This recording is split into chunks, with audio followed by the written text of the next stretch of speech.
वहीं बांग्लादेश में चुनाव से पहले हिंदुओं का अल्टीमेटम देखने को मिला है। हिंदुओं ने संसद में आरक्षण देने की मांग की है। आरक्षण न मिलने पर चुनाव से दूरी बनाने की चेतावनी दी है। बांग्लादेश की राजधानी ढाका में हिंदुओं की वार्निंग, संसद में आरक्षण दो नहीं तो चुनाव का बहिष्कार करेंगे। बांग्लादेश में अल्पसंख्यक हिंदू समुदाय ने साफ शब्दों में ऐलान कर दिया कि जब तक उन्हें संसद में आरक्षित सीटें और अलग चुनाव व्यवस्था नहीं मिलती तब तक वो किसी भी राष्ट्रीय चुनाव में हिस्सा नहीं लेंगे। ये चेतावनी ढाका स्थित नेशनल प्रेस क्लब के बाहर आयोजित मानव श्रृंखला और विरोध सभा के दौरान हुई। बांग्लादेश नेशनल हिंदू महासभा के नेताओं का कहना है कि हर राष्ट्रीय चुनाव हिंदू समुदाय के लिए सजा से कम नहीं होता।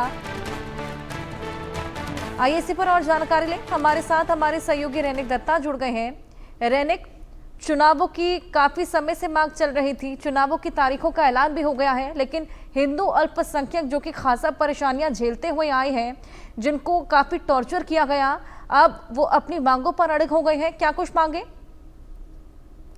हाँ, एकदम लिखिए। बांग्लादेश में जो चुनाव है वो मोहम्मद यूनिस के लिए एक चुनौती होने जा रहा है, क्योंकि एक तरफ मोहम्मद यूनिस बांग्लादेश का जो लॉ एंड ऑर्डर सिचुएशन उसको लेकर परेशान है, दूसरी तरफ अगर देखा जाए तो हिंदू संप्रदाय के तरफ से एकदम मोहम्मद यूनिस के सामने एक अल्टीमेटम रखा गया है कि अगर चुनाव किया जाए तो बांग्लादेश का जो संसद है उस जगह पर जो अल्पसंख्यक है उनके लिए आरक्षण देना पड़ेगा। और ये रिजर्वेशन का जो डिमांड रखने के पीछे कारण भी है, क्योंकि अगर देखा जाए तो मोहम्मद यूनिस जब सत्ते में आए थे, उस सत्ते में आने के बाद से लगातार जिस तरीके से अल्पसंख्यकों के ऊपर अत्याचार हुआ था, अल्पसंख्यकों के ऊपर हमला किया गया था, जिस तरीके से अल्पसंख्यक खतरे में है, उसी को देखते हुए बांग्लादेश का जो संविधान है उस संविधान में इन लोगों का आरक्षण के लिए डिमांड जो है ये अभी रखा जा रहा है। और उसके साथ साथ ही अल्पसंख्यक की तरफ से एकदम अल्टीमेटम दिया गया है, अगर चुनाव के पहले संसद में जो अल्पसंख्यक है उनके लिए अगर आरक्षण ना दिया जाए तो वो लोग चुनाव में पार्टिसिपेट नहीं करेंगे। यानी बांग्लादेश में चुनाव को लेकर फिर से एक बार अल्टीमेटम जो है वो मोहम्मद यूनिस के सामने रखा गया है।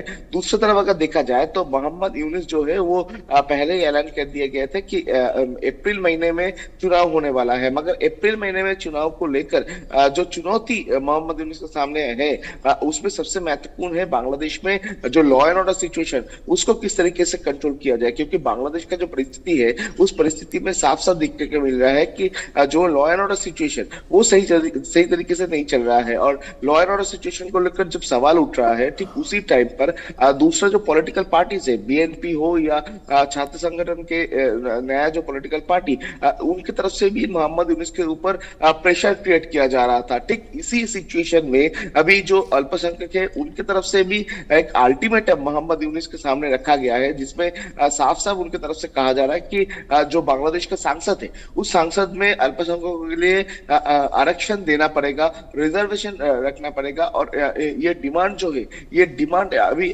बहुत ही जोर जोर से किया जा रहा है, क्योंकि ढाका में जो ढाका प्रेस क्लब है उस प्रेस क्लब के ठीक सामने इन लोगों की तरफ से प्रोटेस्ट किया गया था, जो अल्पसंख्यक कम्युनिटी है उनकी तरफ से जो प्रोटेस्ट किया गया था, उस प्रोटेस्ट के माध्यम से उनकी तरफ से ये डिमांड रखा गया है। यानी इसके पहले भी ये डिमांड उठाया गया था कि जो अल्पसंख्यक है उनके लिए एक सीट रिजर्वेशन किया जाए, वो सीट रिजर्वेशन का जो डिमांड रखा गया था, फिर से एक बार मोहम्मद यूनिस के सामने ये डिमांड रखा जा रहा है। तो अभी एक तरफ जब लॉ एंड ऑर्डर सिचुएशन को लेकर मोहम्मद यूनिस परेशान है, दूसरी तरफ अगर देखा जाए तो पॉलिटिकल पार्टीज का जो प्रेशर वो मोहम्मद यूनिस के ऊपर लगातार आ रहा है। ठीक इसी सिचुएशन में अल्पसंख्यकों की तरफ से ये जो डिमांड रखा जा रहा है, ये डिमांड को लेकर मोहम्मद यूनिस का भूमिका क्या होगा, यह सबसे महत्वपूर्ण सवाल है। क्योंकि एक तरफ अगर देखा जाए तो मोहम्मद यूनिस सत्ते में आने के बाद से हिंदुओं के ऊपर, या तो बोल सकते हैं कि बांग्लादेश का जो अल्पसंख्यक है उनके ऊपर जिस तरीके से अत्याचार हुआ है, यानी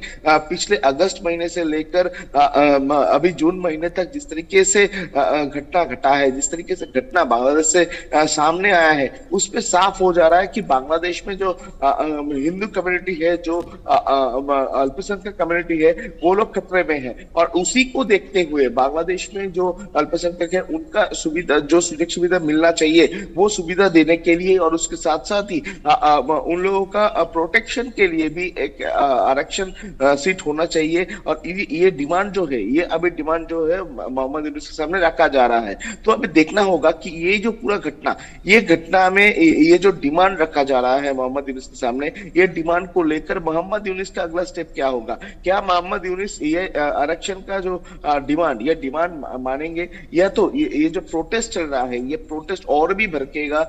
ये सवाल ही बार बार से आ रहा है। बिल्कुल, ये तमाम चीजें देखने वाली होगी। क्या लगता है रैनिक, चुनावों की आड़ में हिंदुओं की बात मान ली जाएगी, जो तमाम डिमांड्स हिंदुओं द्वारा की जा रही हैं? देखिए, अगर मोहम्मद यूनुस का बात किया जाए तो मोहम्मद यूनुस सत्ते में आने के बाद से जिस तरीके से अल्पसंख्यकों के ऊपर हमला का घटना घटा था, जिस तरीके से अल्पसंख्यकों का ऊपर अत्याचार का घटना घटा था, उसमें मोहम्मद यूनुस की तरफ से कोई स्टेप नहीं लिया गया था। अगर देखा जाए तो मोहम्मद यूनुस पूरा चुप बैठे थे। कट्टरपंथियों की तरफ से मोहम्मद यूनुस को जिस तरीके से कंट्रोल किया जा रहा था, मोहम्मद यूनुस उसी तरीके से खुद का जो कार्यक्रम वो दिखा रहे थे। मगर अभी जो बांग्लादेश में जो अल्पसंख्यक है उनकी तरफ से जो डिमांड रखा जा रहा है, ये डिमांड मोहम्मद यूनुस कितना सुनेगा, ये सवाल ही आएगा। क्योंकि अल्पसंख्यकों की तरफ से ये जो डिमांड रखा जा रहा है, इसमें साफ साफ कहा जा रहा है कि अगर चुनाव किया जाएगा तो चुनाव के पहले बांग्लादेश का जो संसद है, उस संसद में जो अल्पसंख्यक है उनके लिए एक सीट रिजर्वेशन करना पड़ेगा। मगर ये सीट रिजर्वेशन का जो प्रोसीड्यूर, ये प्रोसीड्यूर इंटरिम गवर्नमेंट की तरफ से किस तरीके से तैयार किया जाएगा, ये महत्वपूर्ण सवाल है। क्योंकि इंटरिम गवर्नमेंट के हाथ में जो पावर रहता है, वो पावर के माध्यम से क्या ये जो संविधान में परिवर्तन, ये क्या हो सकता है। क्योंकि इसके पहले भी अगर देखा जाए तो मोहम्मद यूनुस संविधान में बहुत सारे परिवर्तन करने का प्लानिंग भी मोहम्मद यूनुस की तरफ से हिंदुओं के द्वारा दे दिया गया है। अब देखना होगा कि डिमांड्स को माना जाता है या नहीं। बहुत शुक्रिया तमाम जानकारियां साझा करने के।